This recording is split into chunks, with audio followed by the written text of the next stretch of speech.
Hello everyone, welcome back to I Dream of Indie. I'm Ole Gamer Joe here with another review for you today. We're looking at Road to Guangdong, developed by Just Add Oil Games and published by Excalibur Games. The game has previously been released on Steam PC, and we are reviewing the Nintendo Switch version.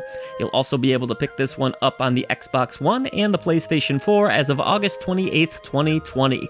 The game will be priced on the Nintendo Switch at $24.99 here in North America, though there is a pre-order discount at the time of this review. The Xbox version is listed at $19.99. Road to Guangdong is a really interesting mix of both driving simulation and interactive storytelling. You'll play as Sunny throughout this adventure, who after the unfortunate and unforeseen passing of her parents, is left with not only a restaurant to run, but an old beat-up car named Sandy. With the help of her Guma, the two set out on a quest to drive around the country and seek out long-lost relatives and family members to gather advice on how the restaurant should be run. You'll have plenty of dialogue options to choose between as you interact with family members, but it's getting to those interactions that can be challenging. You see, in Road to Guangdong, you quite literally have to slowly drive Sandy to the next location. Finding those locations is easy enough, and mostly involves following a straightforward path, but unfortunately Sandy is a real gas guzzler, on top of having other major issues like coolant leaks and a bad air filter. As you drive from location to location, you'll come across either scrapyards where you can pick through leftover materials to use in the car, or garages where you can get repairs done to the vehicle, and your gas tank can also be filled. You will need to be careful though, because should you run out of gas before reaching the next garage, you'll have to dig into your limited funds and be towed to the nearest location.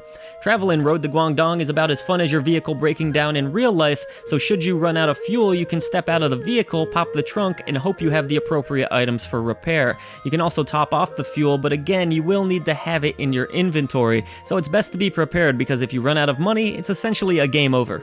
The handling of Sandy is really poor in this game and will likely leave players frustrated just as it did me. I understand that they were trying to make this a realistic driving simulation of sorts, but controlling a junker car is no fun in real life, I can tell you that from experience, and if you can believe it, it's even less fun in a video game. This was like trying to steer a boat down the highway, clunky, slow, and obnoxious. Despite the fact that the traveling in this game is a real pain in the neck and serves as about half of your gameplay experience, I do have to say that the conversations in Road to Guangdong managed to hit you on an emotional level. I truly felt for Sunny being thrown into some of the awkward situations that she'll face, and enjoyed the mostly well-written dialogue.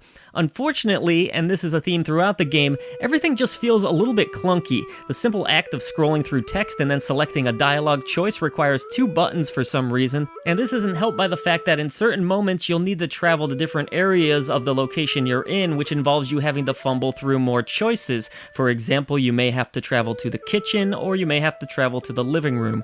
Maybe this worked better with a mouse and keyboard, but on the Nintendo Switch, the overall interface and mechanics of Road to Guangdong just feel clunky.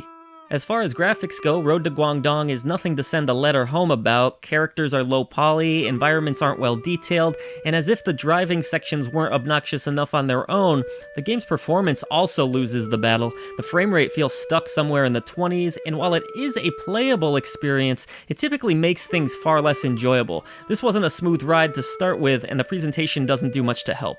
I will say though that I quite enjoyed the melodic soundtrack here in this game. The driving music is nice, and while there is no voice acting in the game, I didn't feel like I was missing it. You can also go through different radio stations in your car if you want to change up the music a bit, but most of the selections are pretty cool.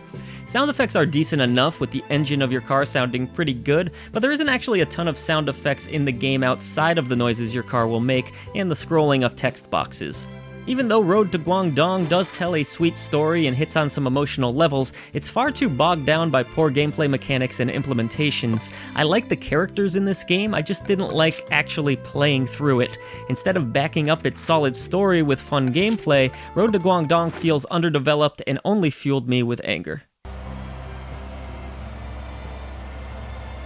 So will you be checking out Road to Guangdong? Let us know in the comments section below. And if you have enjoyed our video coverage today, consider hitting the subscribe button. Help us to bring a voice to the voiceless ones in gaming. There's a ton of other ways that you can support us down in the description box below, including our new merchandise as well as becoming a member. However you end up supporting us, we thank you so much.